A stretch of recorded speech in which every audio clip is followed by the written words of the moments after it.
En los mensajes anteriores, concernientes a la reforma de la Iglesia, hemos centrado la atención en la reforma de Josías, de donde hemos extraído enseñanzas, ejemplos y referencias para nosotros.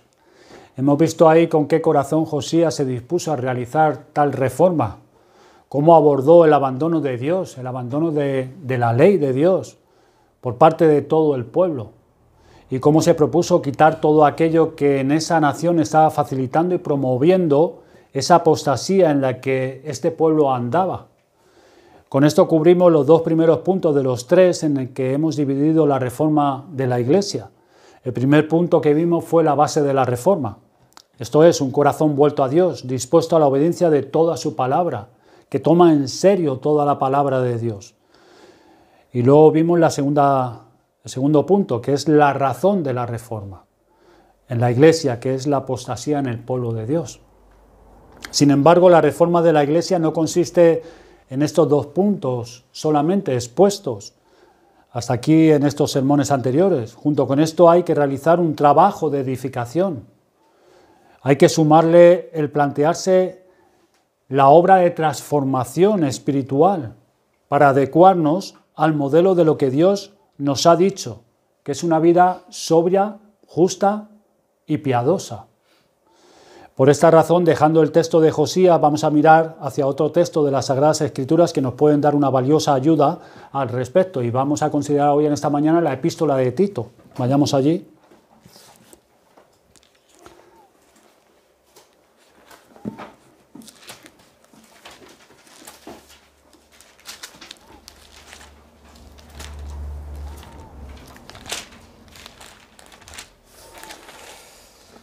No vamos a hacer un estudio expositivo de esta carta, sino más bien presentar los puntos importantes que nos ayudarán a fijar con toda claridad la meta clara que debemos de tener en la obra de la reforma de la Iglesia, que será, por supuesto, mirar casi toda la epístola.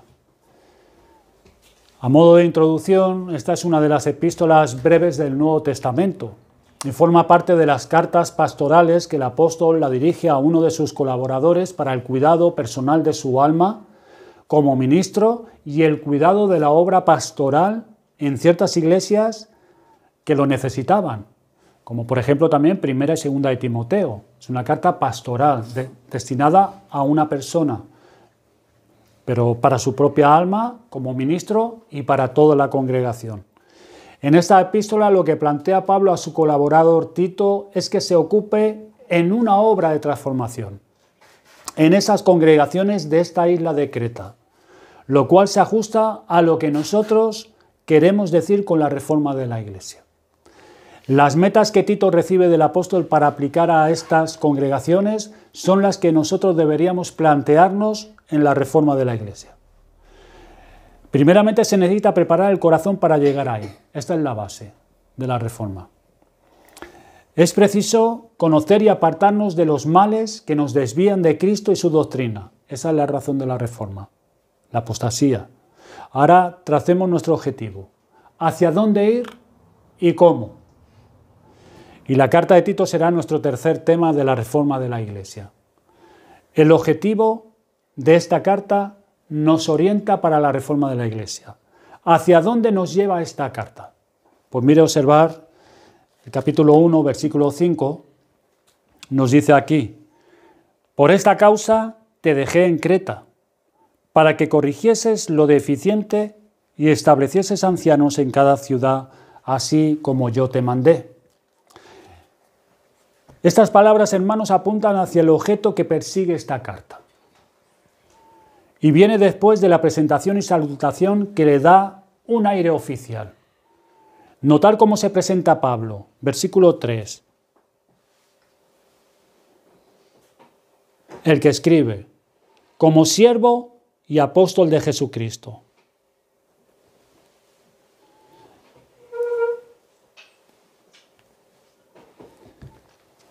A quien le fue encomendada la predicación por Dios nuestro Salvador, por la cual Dios da y manifiesta la promesa de la vida eterna.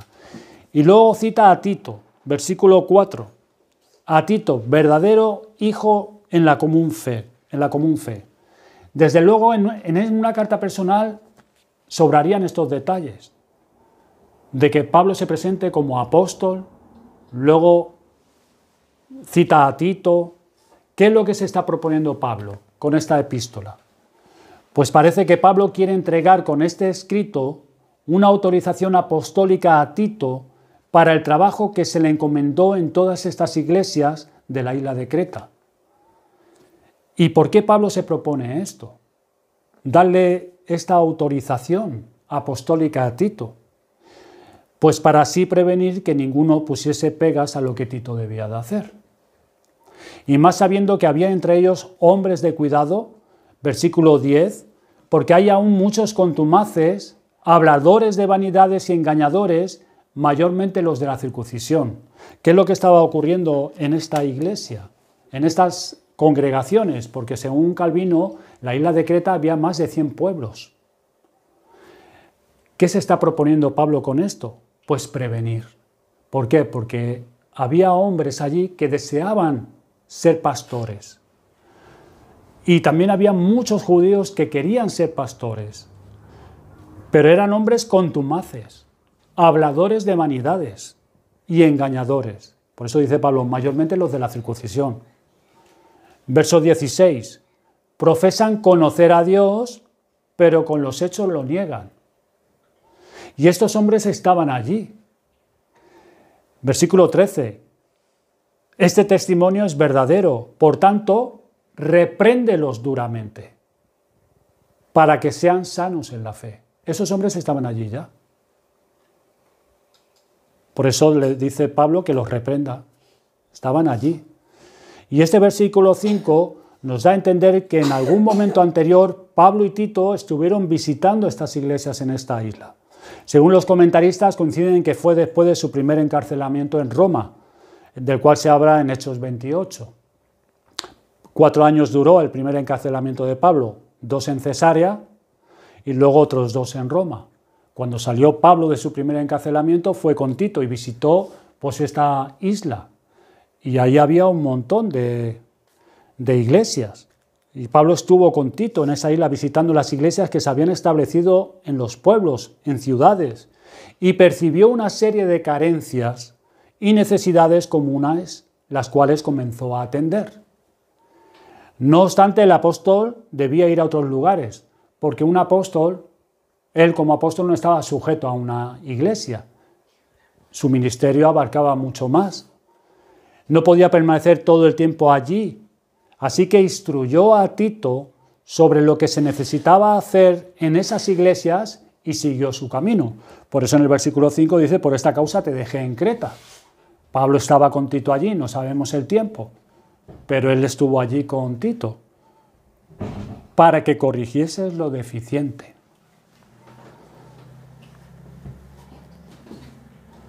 Poco tiempo después, Tito recibió este escrito para recordarle su cometido y entregarle una autorización firmada por el mismo apóstol para poder realizar esa labor con unas instrucciones. Notad el capítulo 3, versículos 12 y 13. Dice, cuando envíe a ti a Artemas o a Tíquico, apresúrate a venir a mí en Nicópolis, porque allí he determinado pasar el invierno. Está dando unas instrucciones Pablo para otros colaboradores que irían por esa isla. Y también información en cuanto a Tito, de cuándo Tito mismo debía partir de ahí para encontrarse otra vez con el apóstol. Lo que el apóstol dice acerca de cada congregación en cada ciudad parece indicar que eran iglesias recientes, iglesias jóvenes, grupos de creyentes nuevos en la fe del Evangelio. No había pastores todavía en esas iglesias. No estaban bien organizados y había entre ellos personajes de mucho cuidado, como hemos leído, sobre todo en el entorno judío. Por eso Pablo le dice, para que corrigieses lo deficiente. Esto es poner en orden lo que falta por hacer, que Pablo no pudo hacerlo. Es lo que da a entender que el apóstol empezó algo de la tarea en esas iglesias, pero no pudo concluir. Se tuvo que marchar, no le dio tiempo. Por lo tanto, hace los arreglos para que tal cosa se realice. En esas congregaciones había vida espiritual. Había empezado algo en verdad bueno, pero debían corregirse, seguir poniéndose en orden estas y aún otras cosas. En Creta las congregaciones estaban no en proceso de reforma, sino más bien de formación. Pues eran iglesias nuevas y había que conducirlas hacia una meta como cuerpo de Cristo, para lo cual se debía hacer una labor pastoral y de enseñanza. Y entre las medidas más elementales para poner en orden estas cosas que faltaban, está el establecer ancianos, señalar, constituir a hombres en el ministerio de esas iglesias, lo cual indica seguir un procedimiento establecido para que en cada iglesia tuviese el número de ancianos suficiente para atender las demandas pastorales en cada una de las iglesias. Notar el plural, dice que establecieses ancianos. No pensaba en un anciano por iglesia. Compararlo, lo pueden comparar ustedes con Hechos 14:23. Así que qué idea tan interesante, hermanos, acerca de la iglesia, considerada según el criterio apostólico. Y es importante a la hora de pensar en la reforma de la iglesia que nos alimentemos de las ideas que los apóstoles muestran acerca de la iglesia y no nuestras propias ideas, lo que nuestra mentalidad o nuestras condiciones nos inclinan a pensar, sino el fundamento apostólico. Pónganse ustedes, hermanos, en el lugar de estos creyentes de Creta. Había un número considerable de creyentes esparcidos por toda esa isla de Creta, que se reunían en las varias aldeas y ciudades que había. Pues bien, todos esos hermanos de todas esas diferentes iglesias tenían que ser orientados de una misma manera, enseñados, corregidos e instruidos, a fin de que todos tuvieran una misma meta y un mismo camino para alcanzarla. Un ordenamiento común tenía que verse entre ellos, para lo cual era necesario ser instruidos y enseñados. ¿No contribuye esto a la idea de la iglesia como un cuerpo, enseñado y preparado para que éste pueda realizar una función, a lo cual todos debemos de contribuir? Es un cuerpo, y por eso todos tenían que tener una misma meta, un mismo camino para alcanzarla. Y ahí estarían personas de diferente edad, sexo, condición social, educación y formación, pero todos bajo la misma instrucción y ordenamiento espiritual, para que puedan vivir y cumplir la función de ese cuerpo que es la Iglesia de Cristo. Cada uno tendría su vida, sus ocupaciones, condiciones, su carácter, su trasfondo y su forma de pensar, sí, sin violar esa identidad personal de cada uno. Pero con todos ellos debía Tito trabajar, con todos ellos, para encaminarlos como iglesia hacia una misma meta y por un mismo camino. ¿Y qué cosas debían ser puestas en orden? Lo que vemos aquí. Pues el resto de la epístola nos indica qué cosas deben ser puestas en orden.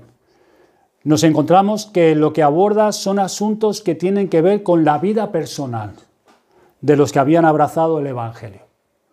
Notar para sorpresa nuestra que no hay nada que se le parezca con establecer una serie de actividades en la iglesia, una agenda de tareas o un programa para involucrar a los miembros en una serie de cosas. No, la cuestión no era esa. La cuestión era tratar con el carácter de todos ellos. Hombres y mujeres, jóvenes y adultos. Tratar con el carácter de ellos, de los que habían creído, los que formaban el cuerpo de Cristo. El carácter. La reforma en la iglesia no es organizar una serie de actividades, no es cambiar esto y aquello para hacerlo de otra forma diferente. No, el objetivo primordial de la reforma en la iglesia es trabajar con el carácter de los que forman la iglesia, puesto que la reforma de la iglesia es una reforma espiritual. No es lo exterior, es el interior, el carácter. Y capítulo 1, versículos del 6 al 9, empieza por los ancianos. que deben ministrar esas congregaciones. Notar que en la tarea de la transformación de la Iglesia los ancianos, pastores, son esenciales. Por ahí es por donde comienza esta obra en la Iglesia. Y los detalles que se nos presenta de ellos se refieren a su vida particular y personal. Detalles que nos muestran que estos hombres que tienen que dedicarse a la transformación espiritual de la Iglesia son un ejemplo de ella. Y aquí está la evidencia de su transformación espiritual, los requisitos para ser nombrados ancianos en la Iglesia.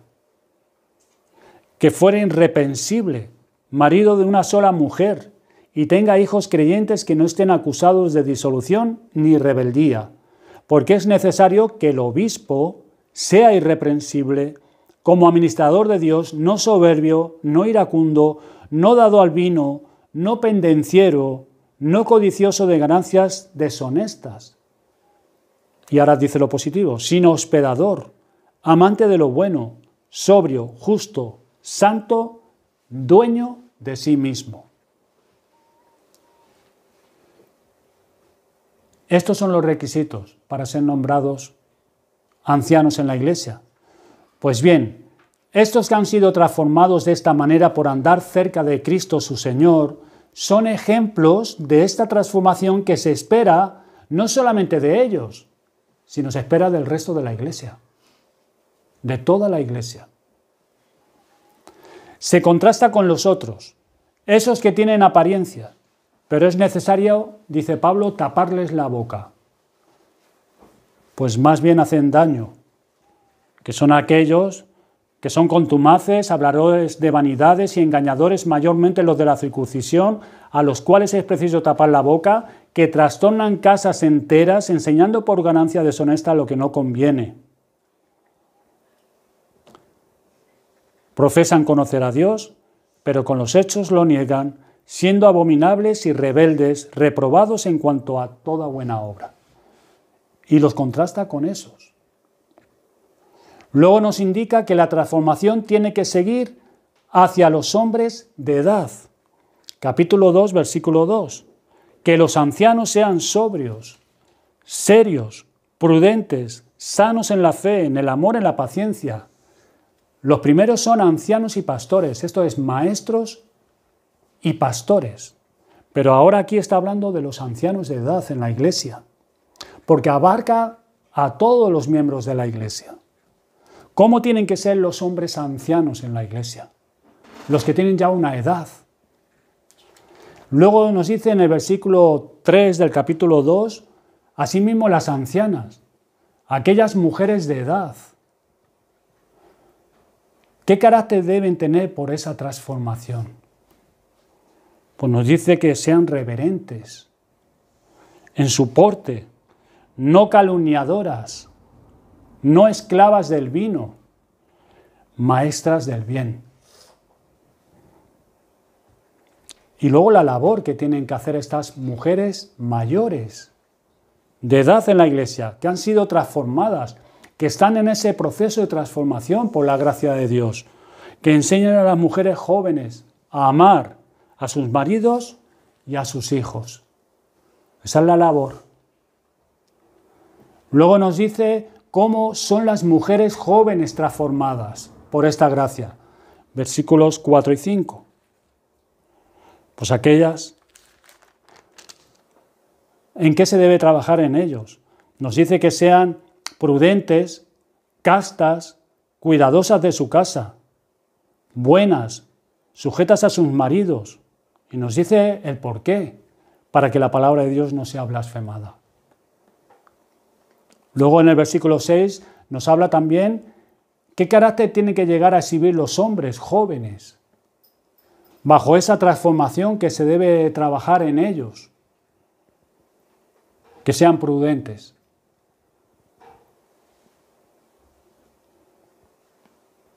Y así también los que viven su vida como siervos de otros, versículos 9 y 10, exhorta a los siervos que se sujeten a sus amos, que agraden en todo,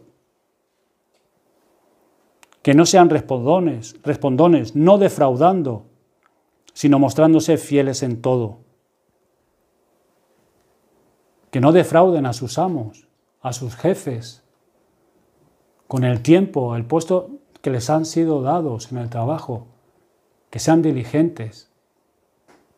Pues la negligencia pues es mala en el trabajo. Defrauda a aquel que te ha contratado.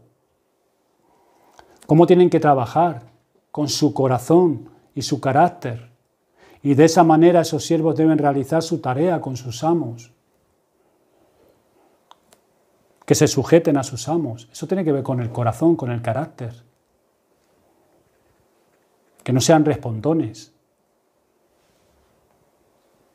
¿Para qué?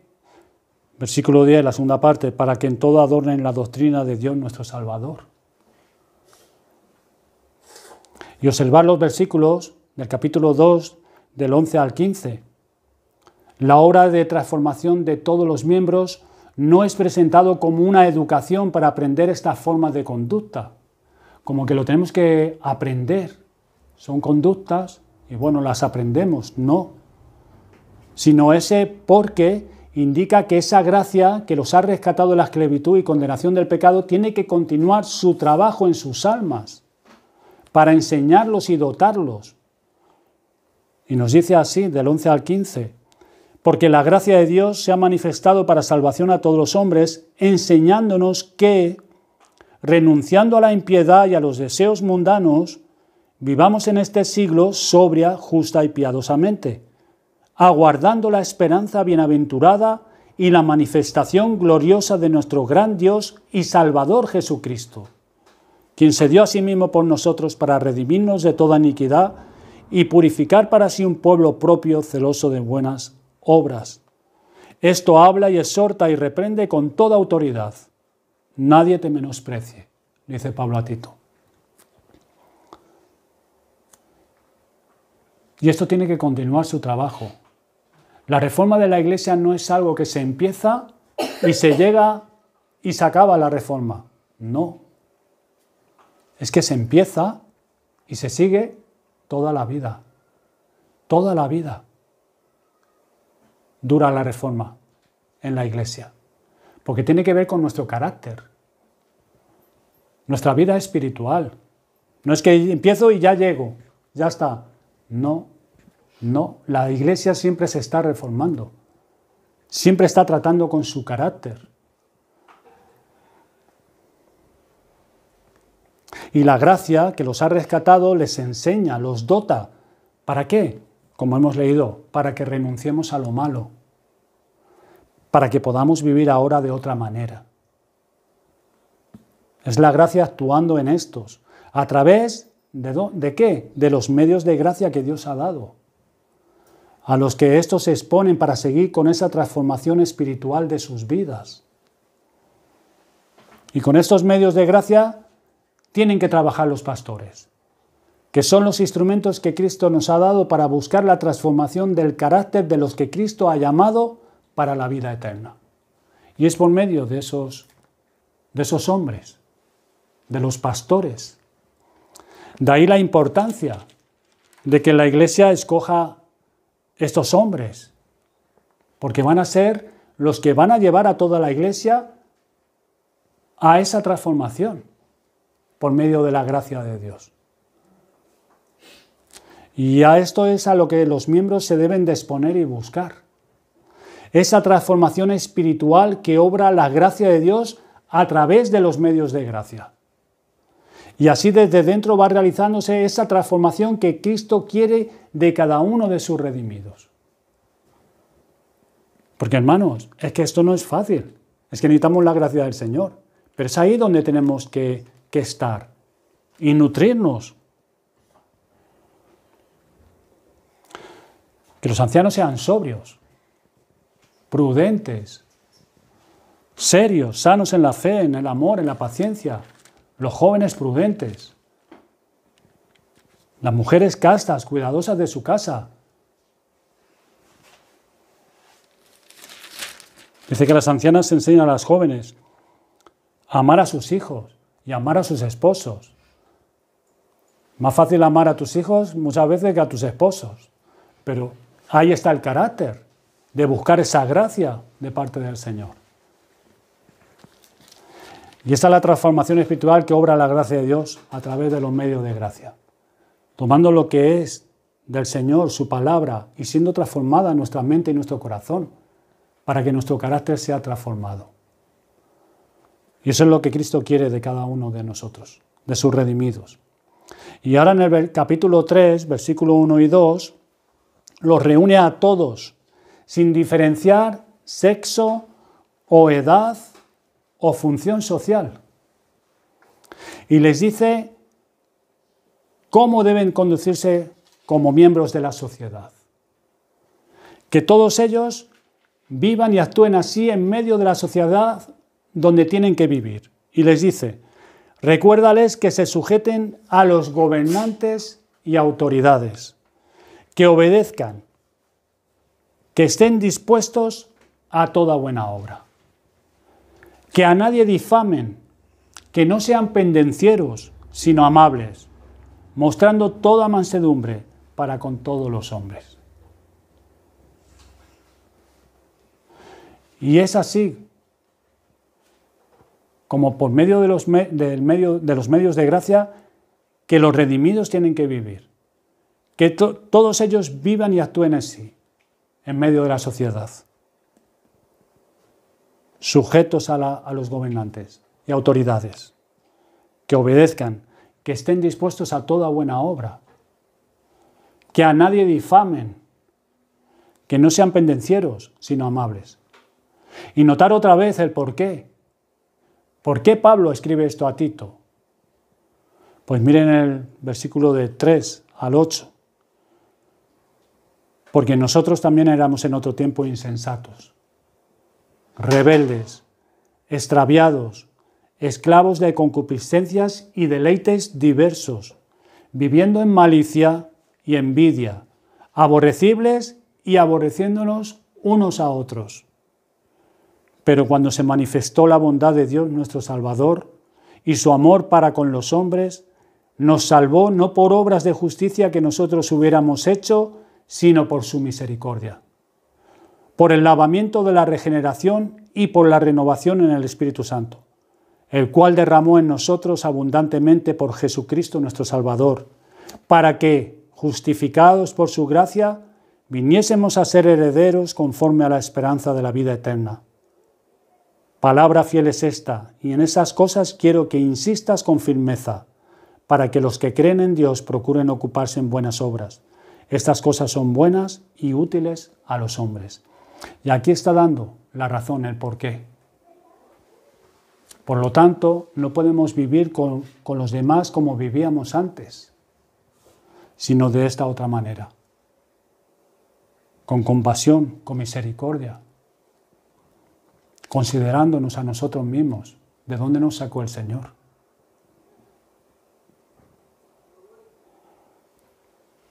Ahora la sociedad tiene en estos hombres y mujeres y jóvenes unos miembros transformados por el Señor Jesucristo, que exhiben una conducta y un proceder más acorde a la mente de Cristo. La tendencia natural del mundo, ¿cuál es? Difamar. Difamar. Ser pendenciero. Pero el Señor nos enseña de otra manera. Que seamos amables, mostrando toda mansedumbre. Pero nuestra tendencia natural no es así, hermanos. No es mostrar mansedumbre. No es ser amable. Y menos con aquellos que son hombres que están puestos en una autoridad que no están haciendo bien en muchas ocasiones. Nuestra tendencia es criticar.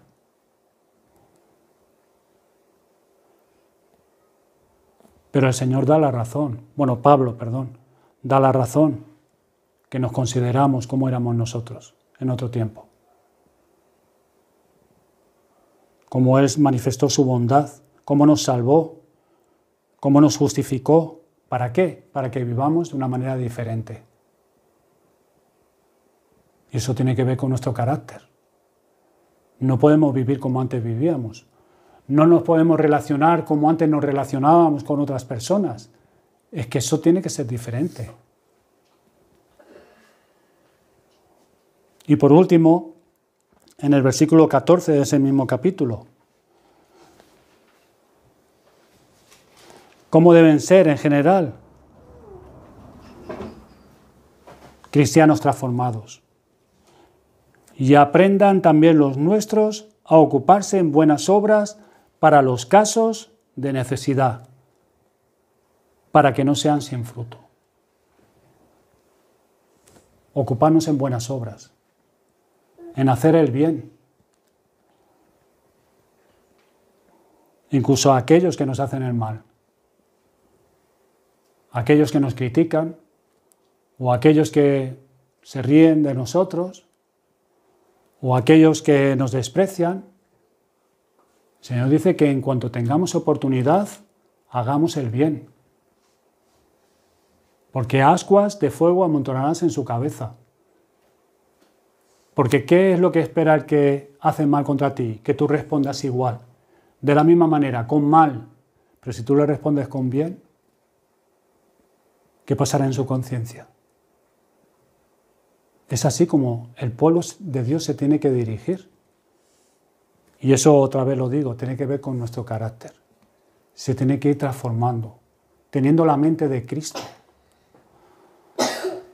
para que así podamos vivir de la manera que el Señor quiere. Esos son los mandamientos de Cristo, para que nosotros los apliquemos a nuestra vida y se manifieste. Que venzamos con lo bueno el mal, porque nunca el mal se va a vencer con el mal, nunca. Y esta es la reforma que debemos de buscar y mantener en la Iglesia. Esta es la reforma. Pero todo nuestro peregrinaje aquí en la tierra es que nuestro carácter va a ser siempre. Vamos a tener que trabajar con nuestro carácter. Tratar el carácter de todos y cada uno de los miembros según su edad, sexo y condición, para que por la gracia de Dios puedan ser hombres y mujeres que piensen y vivan de esta manera delante de Dios y con los hombres en todas las esferas donde tengan que desenvolverse. Como en el anterior sermón, tener la mente y el corazón de Cristo. Pensar y sentir como Cristo piensa. Y para eso necesitamos la transformación de nuestro carácter, trabajar con ello. Pues habiendo trazado a la luz de esta epístola cuál es el objetivo y la tarea de la reforma espiritual de la Iglesia, sería conveniente regresar al primer punto que vimos, la base de la reforma. Aquel corazón del rey Josías, Segunda de Reyes 23-25, que era un corazón vuelto a Dios, que buscó a Dios desde joven para tomar en serio todo lo que Dios había dicho en su palabra que debía creer y hacer. Y mi pregunta hoy para todos nosotros, ¿y tú? ¿Y tú?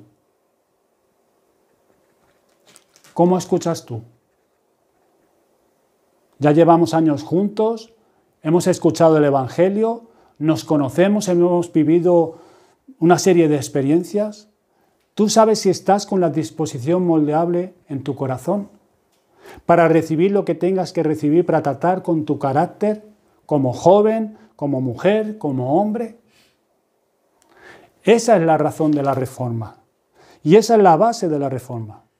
Vimos que era un corazón que podía recibir la verdad de la palabra de Dios, con una conciencia sensible para ser afectada por ella, con una voluntad sometida a esa verdad espiritual y con unos afectos puestos en ella. ¿Tienes tú este corazón?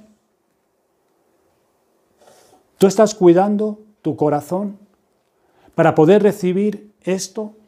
¿Para que realmente tu carácter sea transformado?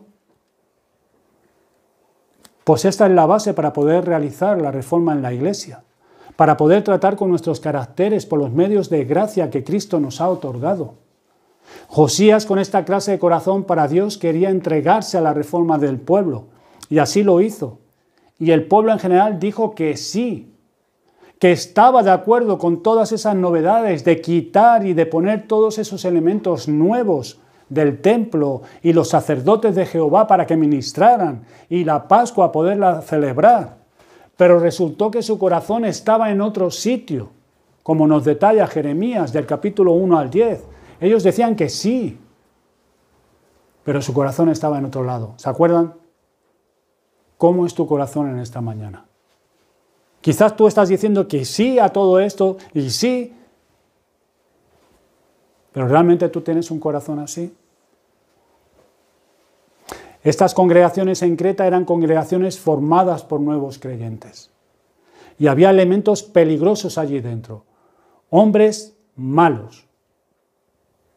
Pero estos creyentes podían estar en una condición moldeable y dispuestos a ser enseñados y guiados y con la disposición de ordenar sus vidas a la luz de las doctrinas de Cristo.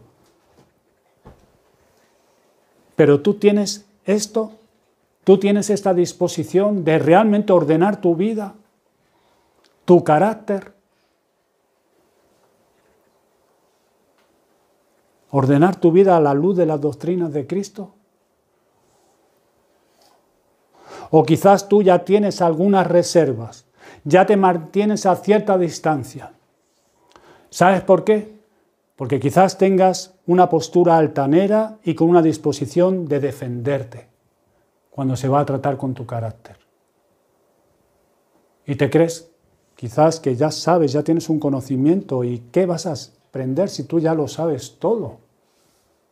Y eso es una posición muy peligrosa. Muy peligrosa. Quizás hayas sido herido por alguna cosa o no te ha gustado lo que has encontrado en alguno o has tenido alguna experiencia desagradable y todo esto te ha llevado a ponerte en guardia manteniendo ciertas posiciones y una distancia.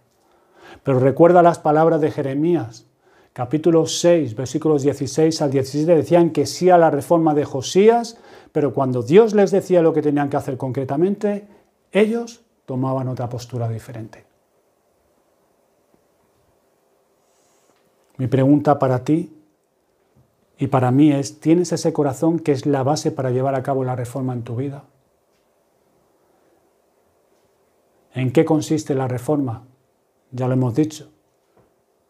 Consiste en moldear tu carácter a la luz de la palabra de Dios. En eso consiste la reforma. Moldear tu carácter a la luz de la palabra de Dios. ¿Es tu corazón de tal naturaleza que puede recibir la palabra de Dios y que actúa en armonía con la conciencia, la voluntad y los afectos? ¿O tú solo recibes esto en tu intelecto, pero tienes tus reservas, que en tu voluntad dices sí, pero no, por problemas que tengas aquí, por posiciones que has tomado o actitudes en ti que están endurecidas? Quizás alguno no quiere que traten esas cosas de su carácter y no dejan que lleguen a ciertos puntos en su vida, o en su matrimonio, o en su familia. Estos son los aspectos que la gracia de Dios tiene que ir transformando. Mi pregunta es, ¿puede alguno leer la carta de Tito y pensar que esos cambios están bien para otros, pero para él no se lo plantea? O más bien buscarás ayuda en Dios y te expondrás para ser examinado y tratado en todos estos aspectos de tu carácter que aquí nos plantea Pablo. ¿Te expondrás?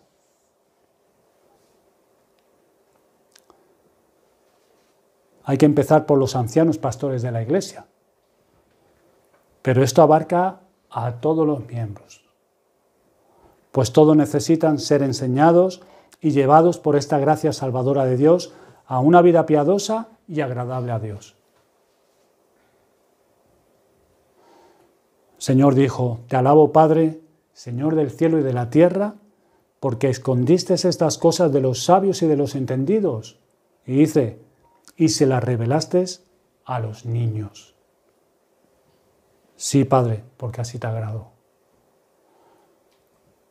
A los niños. Quiera Dios que podamos abandonar nuestra postura altanera si la tenemos, allí donde la haya, que podamos dejar nuestras propias opiniones y por la gracia de Dios volvernos enseñables y moldeables como niños, como estos creyentes jóvenes en Cristo, moldeables.